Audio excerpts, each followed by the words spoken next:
Hi friends, I wanted to talk to you today about what has happened this week with the impeachment hearings, the impeachment circus that is now going on in Washington.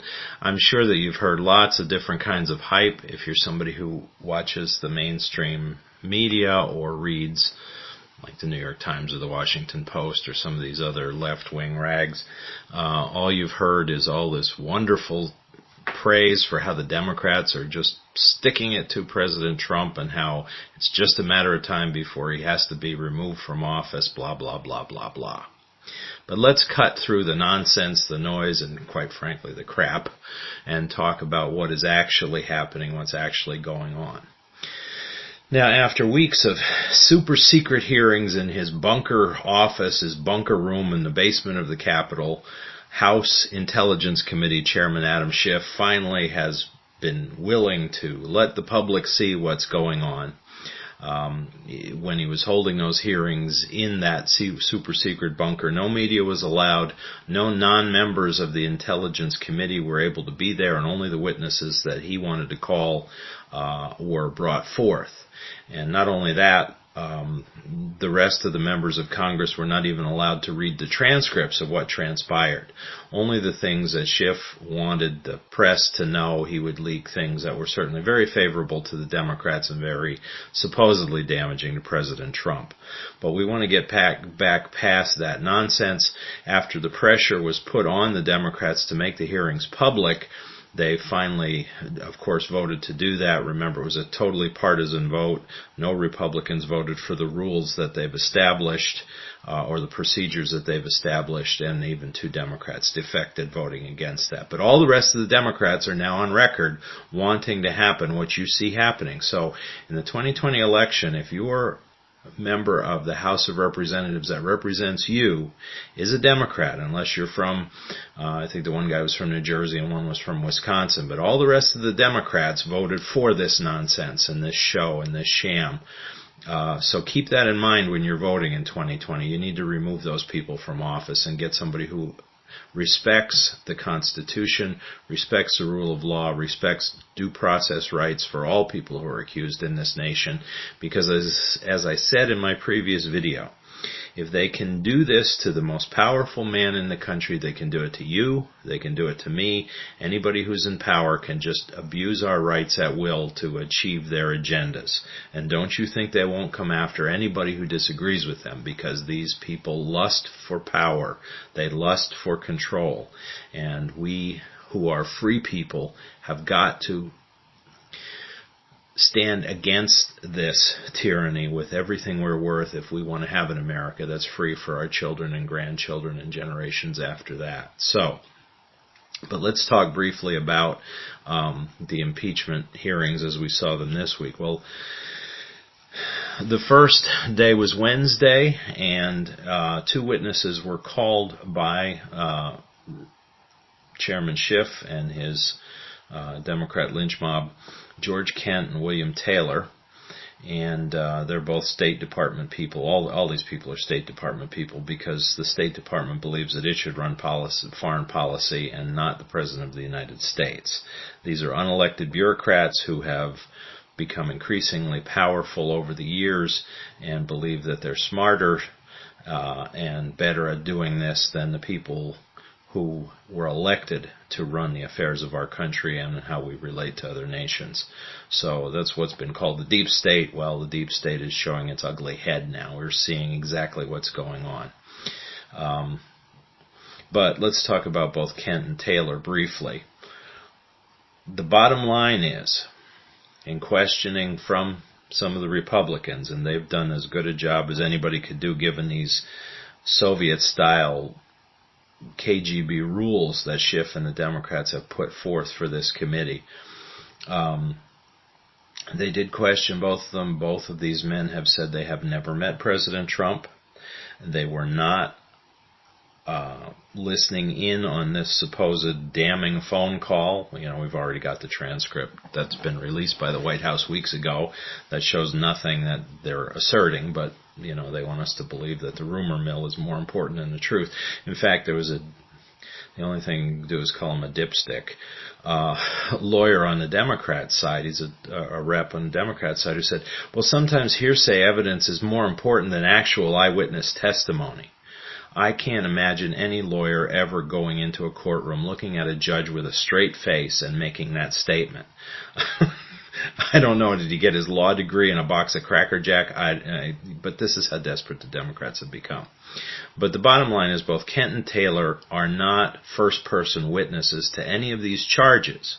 So it becomes hearsay evidence. It becomes minor, inadmissible testimony, really, in a regular court of law because it's hearsay. They didn't hear this. They didn't hear anybody say those magic words the Democrats were using, quid pro quo. They never met Trump. They never spoke to him or his chief of staff about this. And they had no direct evidence of any kind of criminality that the president was engaged in with his conversation with the new prime minister of Ukraine. So that's very significant. These were their very first two witnesses, and yet they could produce no direct evidence of any kind of wrongdoing by the president. Aside from all the other fluff and all the other hype and all the other noise coming from the media, those are the essential facts that came out of Wednesday's hearing. Now, we skip a day, we go to Friday, and we get another previous ambassador, Marie Ivanovich, I think is her name. She was the ambassador to Ukraine under the old regime of the corrupt government of Ukraine and also the old regime here in America, the Obama administration. Trump replaced her, and she has not been happy ever since. She was what they call recalled. In other words, you're fired. He can't say that like he used to on The Apprentice, obviously, but she was fired as ambassador and replaced with somebody else. Now, the media is just, having a bald-faced cow over this, that how could he do this to this poor woman? But again, they're liars, and they have no memory whatsoever, because when President Obama took office in 2009, after he was elected in 2008, he replaced all of the previous ambassadors that George W. Bush had in place and put all his own people in. And he had every right to do that as President of the United States. The President, according to the Constitution, is in charge of U.S. foreign policy. He can direct who he wants to be in those positions to represent the United States to other nations. And even though members of Congress are secondarily a part of that for advice and consent, it still falls to the office of the president to make those decisions. So Obama was able to remove all those ambassadors, just as Trump was able to remove this Ivanovich. And she basically had a therapy session with these members of this committee saying how upset she was and how shocked and saddened and blah, blah, blah, blah, blah. But let's get back to the facts, not her feelings. Let's get back to the facts. Again, under direct questioning from the Republican members of the committee, she admitted, no, she did not hear the phone call. No, she does not know President Trump personally. She has never met him personally. She has never met his chief of staff or talked with the chief of staff. So she, again, could produce no direct evidence of any kind of crimes or bribery or quid pro quo and all this other stuff that's being floated around. So the first three witnesses that the prosecutor, Adam Schiff, has put forth have been worthless. They have not proven the case whatsoever. They have projected opinions, feelings, hypotheses, but no facts. And that's the thing we have to keep focused on. There are facts that have to come out if this is to happen. Just as in the Clinton impeachment, there were facts that showed Clinton committed perjury, that he lied to prosecutors under oath. There were facts that, yes, in fact, that it was his DNA on Monica's blue dress, even though he publicly denied ever having, quote, sexual relations with that woman, Ms. Lewinsky. So there were facts in the Clinton impeachment. There are no facts here at this point. And if these are their first three most important witnesses, well, they've got nothing, basically. But that's not going to stop them, because this is a political ploy of people who are absolutely desperate. This is a handful of radical California Democrats who are seeking to make the entire country bend to their will. Pelosi's from San Francisco. Schiff, I think, is from Fresno. I can't remember exactly, but he's another California representative. Now, the other thing that you have to keep into perspective here, okay? Schiff and Pelosi are acting as though they are equal with the president as far as their authority goes. Well, in America, we have a government that derives its total authority from the will of the people. We are based on our Constitution. We're a constitutional republic, but our leaders are democratically elected. The people decide who the leaders will be. Now, Pelosi and Schiff are members of the House of Representatives. That means they represent a group of approximately 750,000 people in their district in California, just like all the other representatives do. Each congressional district is comprised of approximately the same number of people, and that's why they keep changing districts around, and some states gain reps and some states lose reps after every census. It's based on the population. This is why the Democrats are screaming to make sure we count every homeless person, every illegal alien, because they want more people in Congress so that they have more power, and instead of just voting for or counting citizens of the United States. But when the House of Representatives have elections, the amount of votes that these people get to be elected are tiny in comparison to the amount of votes that someone gets in a presidential election. Now, in 2016, Donald Trump got over 63 million votes. And, of course, he had the majority in the Electoral College, and that's why he's president.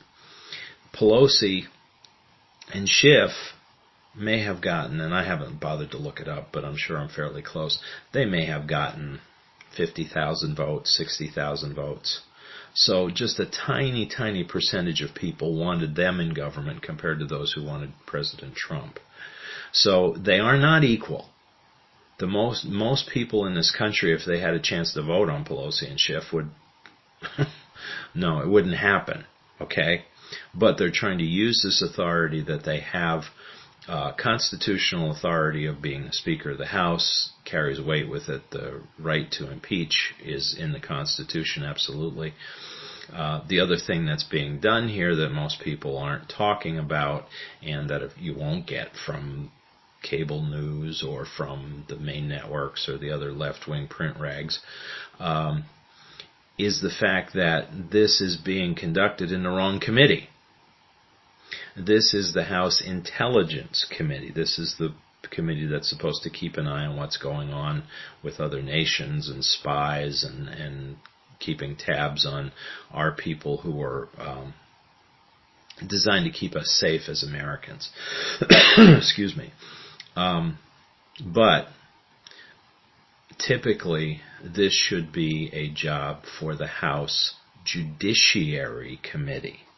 The Judiciary Committee is that committee that's charged to deal with the legal aspects, to deal with the courts, to deal with the laws of this nation.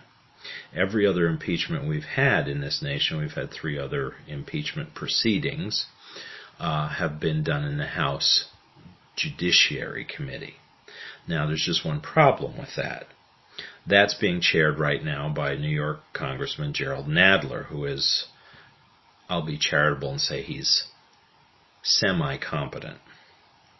But Pelosi recognizes he is weak and he is disorganized and he cannot always be counted on to be able to provide the gotcha moments that the Democrats are desperately looking for.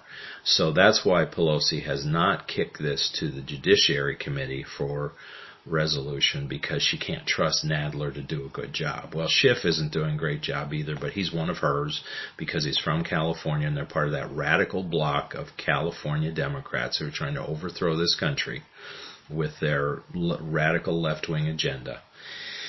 And so she has put this in Schiff's hand. Now, another interesting thing that's happened that explains to you just how desperate these Democrats are getting. When we got into this whole situation with this phone call, the phrase that was thrown out and used over and over and over by everybody in the media and everybody in the Democrat Party was quid pro quo. That Latin phrase, which basically means, I'll do you a favor if you do me a favor. And that's what they're trying to accuse Trump of.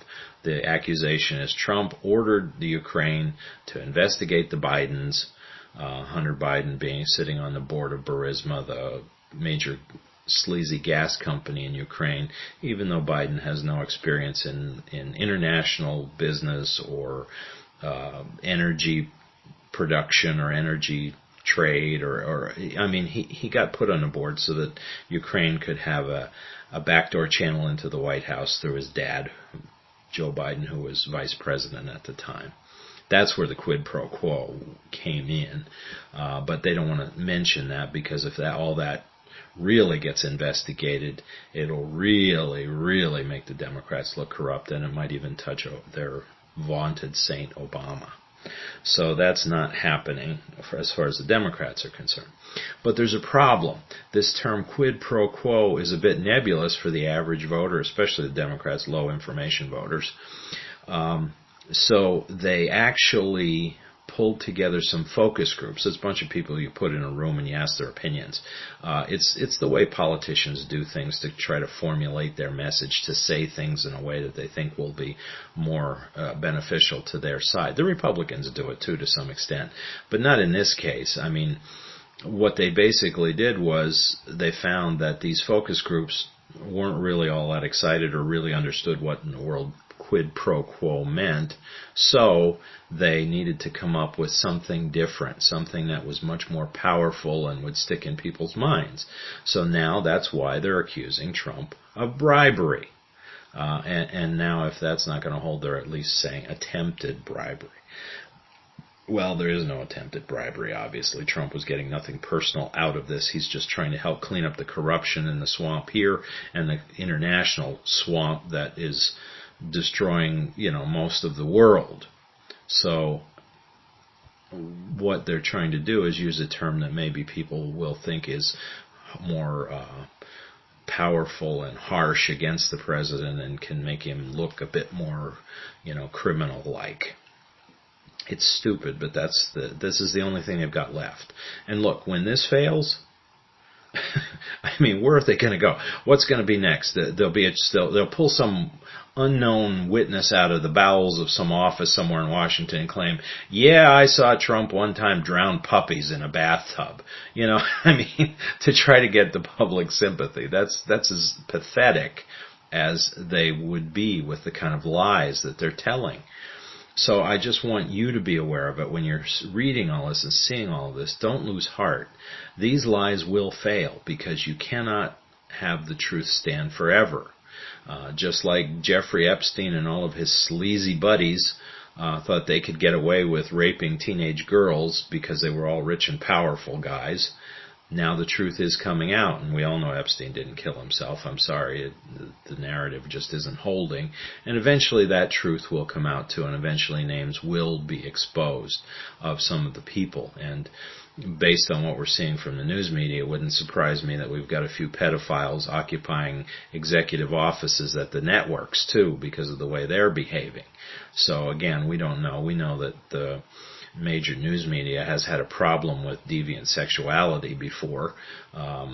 Certainly, NBC's Matt Lauer comes to mind, and there are others that could be brought up.